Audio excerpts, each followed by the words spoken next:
विभिन्न योनियों में जन्म मरण की एक लंबी श्रृंखला से गुजरते हुए मनुष्य कर्मों के इतने बड़े बोझे इकट्ठे कर लेता है, इतनी भारी परतें इकट्ठी कर लेता है कि गुरु द्वारा बताई गई युक्ति के अनुसार पूरी श्रद्धा और विश्वास से नियम पूर्वक आध्यात्मिक अभ्यास करके कर्मों की इन परतों को तोड़ा जा सकता है। कर्मों की इन परतों को, कर्मों की इन गठरियों को समाप्त किया जा सकता है। जब शिष्य में धीरे धीरे निर्मलता आती है और उसके हृदय रूपी बर्तन में स्वच्छता और निर्मलता आने लगती है, तब गुरु अपने आप उसमें पावन और दुर्लभ उपहार डाल देते हैं।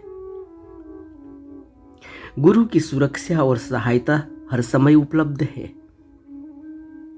जिसको बुद्ध ने कहा कि धर्मकाय में गुरु हमेशा अंग संग रहता है, हमेशा विद्यमान रहता है और उसकी सहायता के बिना कोई अपने आप कभी निर्मल नहीं हो सकता। सच्चे गुरु तथा मार्गदर्शक अपने आप में पूर्ण होते हैं और अपनी जिम्मेदारियों को निभाने में और अपनी दात को बख्शिश करने में न तो वह देर करते और न हिचकिचाते। यह तो हम हैं जो दुर्लभ और अपूर्ण हैं। कर्मों के भारी बोझे के कारण उन कर्मों के बोझों में दब चुके हैं, सुस्त पड़ चुके हैं, लड़खड़ा जाते हैं और असफल हो जाते हैं। लेकिन गुरु कभी निराश नहीं होता। बुद्ध कभी भी हमारी ओर से निराश नहीं होते। वे तो हमें उबार लेते हैं, मार्ग पर पुनः लौट आने में हमारी सहायता करते हैं। इस बात पर बहुत ज्यादा जोर दिया गया आध्यात्मिक शिक्षा में कि शिष्य को अपना कर्तव्य पूरा करने के लिए भरसक प्रयास करने की आवश्यकता होती है। साथ ही इस तथ्य को समझने पर भी बल दिया गया कि हमें अपनी सीमित प्रयासों से ऊपर उठकर असीमित प्रयास करना होगा। हम अपने सीमित प्रयास से पर्वत को नहीं हिला सकते, बल्कि गुरु की कृपा हो जाए, गुरु की असीम अनुकंपा हो जाए तो उसके आशीर्वाद से इस महान कार्य को भी हम पूरा कर सकते हैं। एक ब्राह्मण ने बुद्ध से प्रश्न किया था कि कुछ शिष्य क्यों अपने इसी जीवन काल में निर्वाण प्राप्त करने में सफल हो जाते हैं, जबकि अन्य शिष्य अपना लक्ष्य प्राप्त नहीं कर पाते। तब बुद्ध ने कहा था, ऐसा इसलिए है क्योंकि कुछ शिष्य बहुत सचेत और लगनशील हैं, जबकि अन्य शिष्य आध्यात्मिक अभ्यास में लापरवाह और आलसी हैं। बुद्ध कहते हैं, निब्बाण वही है, निब्बाण की ओर ले जाने वाला मार्ग भी वही है और उनका गुरु भी मैं ही हूं। फिर भी मेरे कुछ शिष्य पूरी निष्ठा और समर्पण भाव से मेरे उपदेश के अनुसार अभ्यास करते हैं और निर्वाण प्राप्त कर लेते हैं, जबकि अन्य शिष्य ऐसा नहीं कर पाते। हे ब्राह्मण, तथागत तो केवल मार्गदर्शक हैं, जो मार्ग पर चलने वाले मुसाफिर की केवल सहायता ही कर सकते हैं। चलना तो स्वयं होगा, शिष्य को स्वयं चलना होगा। आध्यात्मिकता अभ्यास द्वारा ही विकसित होती है। संसार में भी कुछ भी काम करना हो, उसमें महारत हासिल करनी हो तो अभ्यास के द्वारा ही विकसित होती है और कोई भी व्यक्ति निष्ठापूर्वक प्रयास करके इसको पा सकता है और बिना प्रयास किए इसकी प्राप्ति कभी नहीं होगी। जो शिष्य स्वयं अपने आध्यात्मिक दायित्व निभाने में आलसी हैं, लापरवाह हैं, वह गुरु को या मार्ग को दोष लगाते हैं, मार्ग को या गुरु को दोषी ठहराते हैं, परंतु इसके लिए कोई और दोषी नहीं, वह स्वयं दोषी हैं। रिनपोछे ने एक बार इस बात को स्पष्ट करते हुए कहा था कि धर्म किसी की संपत्ति नहीं है, यह उसी की है जिसे इसकी तीव्र इच्छा है। बुद्ध ने स्वयं सैकड़ों कठिनाइयों को सहन करके इस उपदेश को प्राप्त किया था, इस ज्ञान को प्राप्त किया था। करुणा से भरे गुरु अपने शिष्यों को दिव्य लोकों में इसी प्रकार उछाल देंगे मानो पत्थर उछाल रहे हों। परंतु जब हम यह कहते हैं कि गुरु अपनी करुणा से अपना लेते हैं, तो वास्तव में इसका अर्थ है कि उन्होंने प्रेम पूर्वक हमें अपने शिष्य के रूप में स्वीकार कर लिया। वह हमें गूढ़ उपदेश देते हैं, हमें इस बात के प्रति सचेत करते हैं कि हमें क्या करना है और क्या नहीं करना। वह हमें मुक्ति का मार्ग बताते हैं, जिसका उपदेश अजेय बुद्ध ने दिया। इससे अधिक दया और क्या हो सकती है। अब यह हम पर निर्भर है कि हम इस दया से लाभ उठाते हैं या नहीं, सचमुच में मुक्ति के मार्ग पर आगे बढ़ते हैं या नहीं। हमारे लिए यह अत्यंत आवश्यक है कि हम अंतिम रूप से संसार तथा निर्वाण में से किसी एक का चुनाव करें। सोचो, बुद्ध ने यह करके दिखाया और हमें बताया कि संसार या निर्वाण में से एक का चुनाव करना होगा। यह नहीं हो सकता कि हम संसार और निर्वाण दोनों को ही चुनें और दोनों पर ही चलें। यह नहीं हो सकता। रिनपोचे आगे कहते हैं कि किसी गुरु को स्वीकार कर लेना परंतु उसकी आज्ञा का पालन न करना ऐसा ही है जैसे अपने डॉक्टर का कहना न मानना। फिर तो डॉक्टर को आपकी बीमारी का इलाज करने का कोई उपाय ही नहीं रह जाता। हम डॉक्टर के पास क्यों जाते हैं? क्योंकि हमने सबसे पहले यह स्वीकार कर लिया कि हम बीमार हैं। फिर हमने यह विश्वास किया, यह श्रद्धा की कि हम जिस डॉक्टर के पास जा रहे हैं वह हमारा इलाज कर देगा। और अगर हम डॉक्टर के पास जाने के बाद उसकी बताई हुई दवा का इस्तेमाल नहीं करते तो फिर हमारा इलाज नहीं होने वाला, फिर हमारी बीमारी ठीक नहीं होने वाली, चाहे हम डॉक्टर को अच्छा कहें या बुरा, इससे कोई फर्क नहीं पड़ता। अगर हमने दवा को कभी छुआ नहीं तो हमारी बीमारी कभी भी दूर नहीं होगी। फिर भी रोगी इस अत्यंत स्वास्थ्यवर्धक और बहुमूल्य औषधि का सेवन नहीं करता, जो कि उसका अचूक इलाज है। इसलिए डॉक्टर को दोषी नहीं ठहराना चाहिए और न तो औषधि को दोषी ठहराना चाहिए। औषधि में भी कोई दोष नहीं, बल्कि रोगी स्वयं इसके लिए दोषी है। सोचो, हम बीमार हैं, हम डॉक्टर के पास जाते हैं, लेकिन डॉक्टर की बात नहीं मानते। हम बीमार हैं, हम डॉक्टर के पास जाते हैं श्रद्धा के साथ, विश्वास के साथ कि यह हमें ठीक कर देगा, मगर हम औषधि का इस्तेमाल नहीं करते, उसकी बताई गई दवा को नहीं खाते। और फिर दोष या तो औषधि पर लगाते हैं, दवा पर लगाते हैं, और या फिर डॉक्टर पर, जबकि दोष न तो डॉक्टर का है और न दवा का, दोष तो रोगी का है।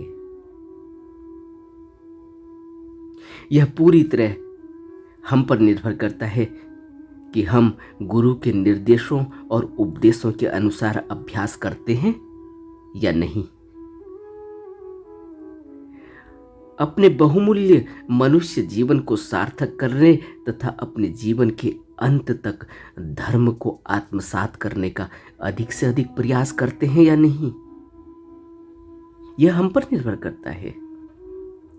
कोई गुरु हमारे लिए कुछ नहीं कर सकता अगर हम आलसी हैं, लापरवाह हैं। बुद्ध ने अपने प्रवचनों में हमेशा ही यही कहा और बार बार दोहराया कि भिक्षु आलसी नहीं होता और भिक्षु अत्यधिक भोजन करने वाला नहीं होता। भिक्षु संयमी होता है। भिक्षु लापरवाह नहीं होता। भिक्षु अपने मार्ग में आगे बढ़ने के लिए, अग्रसित होने के लिए बार बार प्रयास करता है, लगातार प्रयास करता है। भिक्षु लापरवाह नहीं, भिक्षु आलसी नहीं, और भिक्षु अपने स्वार्थ के लिए कुछ नहीं करता। भिक्षु जो कुछ भी करता है लोक हित के लिए करता है और वह कार्य करता है जिस कार्य को करके उसे खुशी प्राप्त होती है और लोक का भला होता है, समाज का भला होता है। वह अपने स्वार्थ के लिए नहीं करता, वह अपने लिए कुछ नहीं करता। उसका अपना कोई स्वार्थ नहीं होता।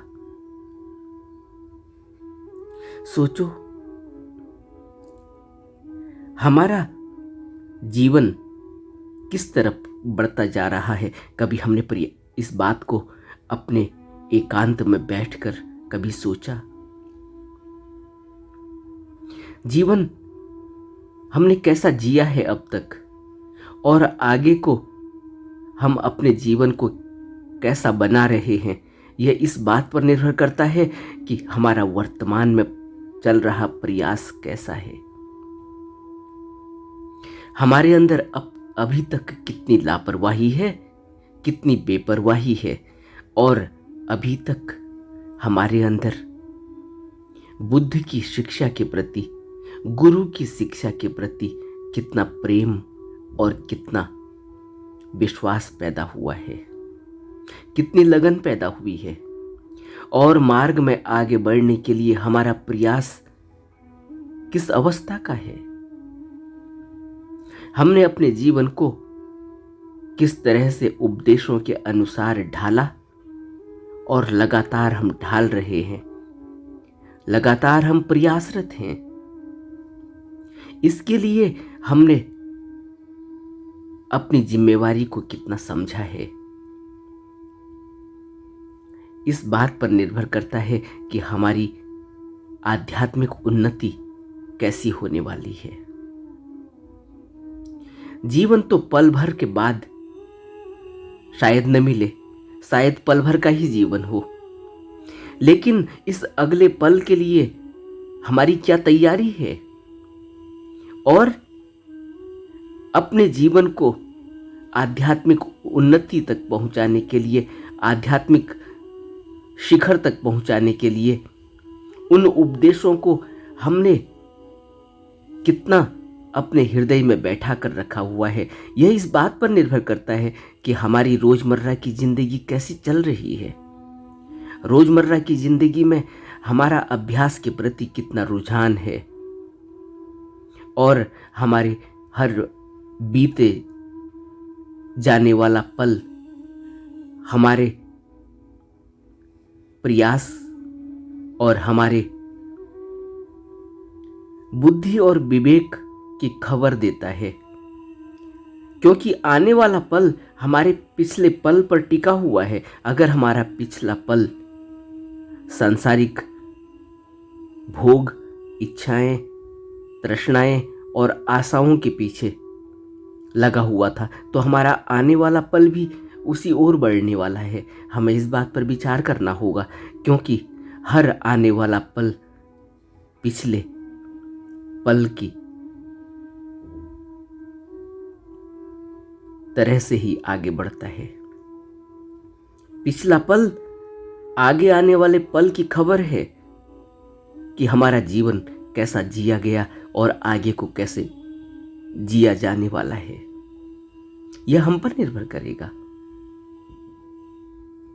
और हमारा प्रयास इस बात की खबर देगा कि हमने कितनी आध्यात्मिक उन्नति की है। कोई गुरु हमारे बिना अभ्यास के हमारी उन्नति नहीं कर सकता। हमें उन्नति के शिखर पर, हमें आध्यात्म के शिखर पर, हमें अपने लक्ष्य तक नहीं पहुंचा सकता जब तक कि हम इसके लिए स्वयं तैयार न हों।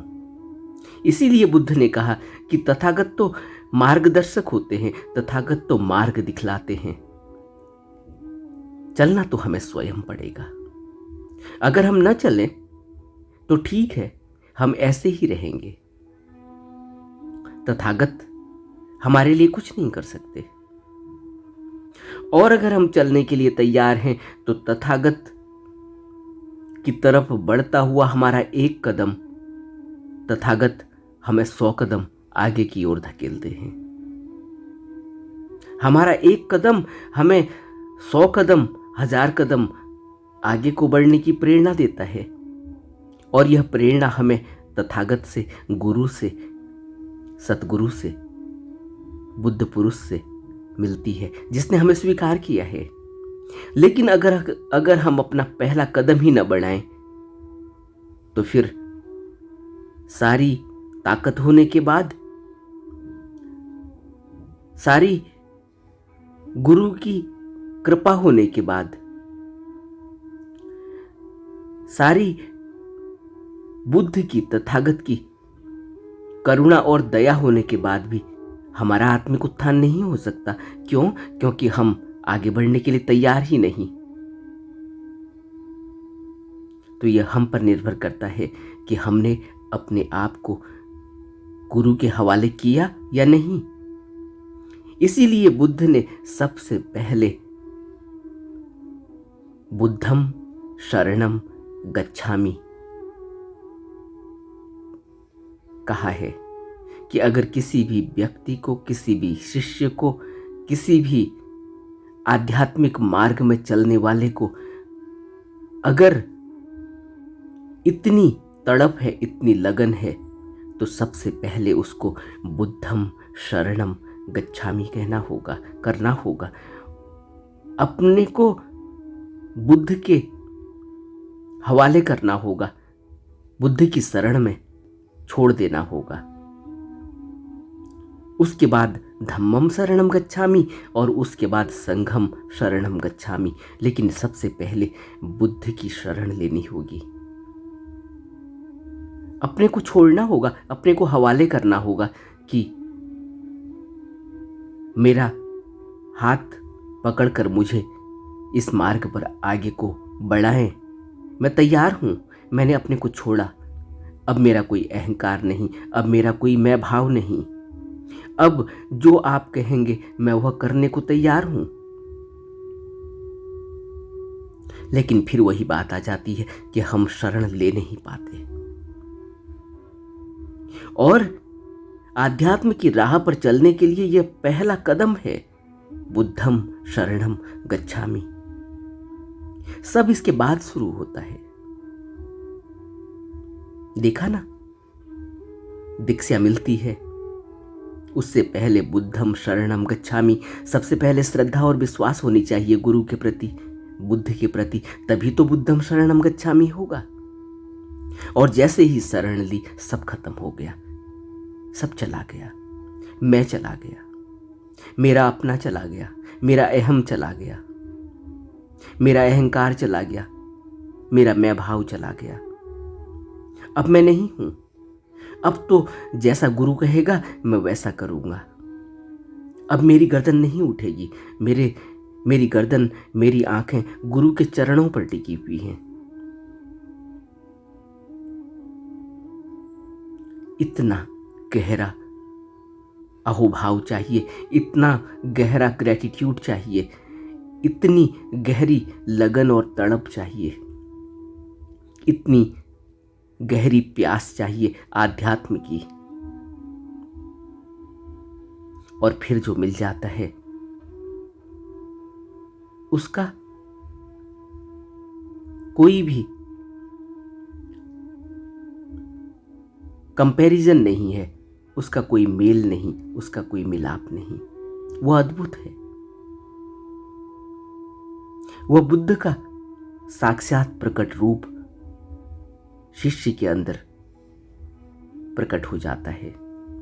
शिष्य गुरु बन जाता है, उसके अंदर बुद्धत्व प्रकट हो जाता है। वह बुद्ध के रूप में खिलने लगता है। इसलिए एक शिष्य को बहुत मेहनत करनी होती है और गुरु स्वयं शिष्य बनकर मेहनत करके दिखलाता है, अपना उदाहरण बनकर हमें पेश करता है। उदाहरण दिखाकर हमें समझाता है, बताता है कि कितनी लगन चाहिए, कितनी तड़प चाहिए और कितना विश्वास चाहिए, कितनी श्रद्धा चाहिए और कितनी मेहनत चाहिए। तो अगर हमें इस मार्ग पर चलना है, आध्यात्म के मार्ग पर चलना है, तो हमें कितनी मेहनत करनी है, यह बुद्ध के जीवन से हम प्रेरणा ले सकते हैं। और बुद्ध ने पहले ही स्पष्ट कर दिया कि हमें चुनना होगा। संसार की राह और आध्यात्म की राह, इसमें से एक राह चुननी होगी। दोनों राह अलग हैं, दोनों के छोर अलग हैं, दोनों का रास्ता अलग अलग जाता है। और अगर हम यह सोचें कि हम आध्यात्म पर भी चलेंगे और हम संसार में भी चलेंगे, तृष्णा के पीछे भी चलेंगे, तो हमें कुछ नहीं मिलने वाला। और यह निर्णय हमारा व्यक्तिगत है, यह हमारे ऊपर थोपा नहीं जा सकता। इसीलिए हम अनंत जन्मों से यहां अपने कर्मों को करते चले जा रहे हैं, क्योंकि अनंत जन्मों से कोई भी बुद्ध हम पर यह थोप नहीं पाया कि हमें यह करना ही होगा। यह हमारा व्यक्तिगत निर्णय है और इसी व्यक्तिगत निर्णय की वजह से आज हम इस कगार पर खड़े हैं। और आज भी जो हम व्यक्तिगत निर्णय लेंगे उससे हमारी आगे की राह प्रबल होगी, हमारा आगे का उद्देश्य बनेगा। तो सारा फैसला हमें खुद लेना है कि हमें गुरु की राह पर चलना है या हमें संसार की राह पर, तृष्णा और कामनाओं की राह पर चलना है। एक से संसार बनेगा और एक से मुक्ति मिलेगी। यह हमारा फैसला है कि हमें मुक्ति चाहिए या हमें संसार के धक्के चाहिए। लेकिन अब तक का अनुभव हमारा यही है कि हमने संसार चुना और हमने धक्के खाए हैं और हमारा बोझा इतना भारी हो चुका है, हमारे सर पर लदा हुआ, कि अब हमें आध्यात्म की राह में हमारा अंधापन बढ़ता चला जाता है। अब हमें कुछ दिखाई नहीं देता, अब हमारे आंखों में आध्यात्म के रास्ते पर चलने की रोशनी नहीं। फैसला हमारा है।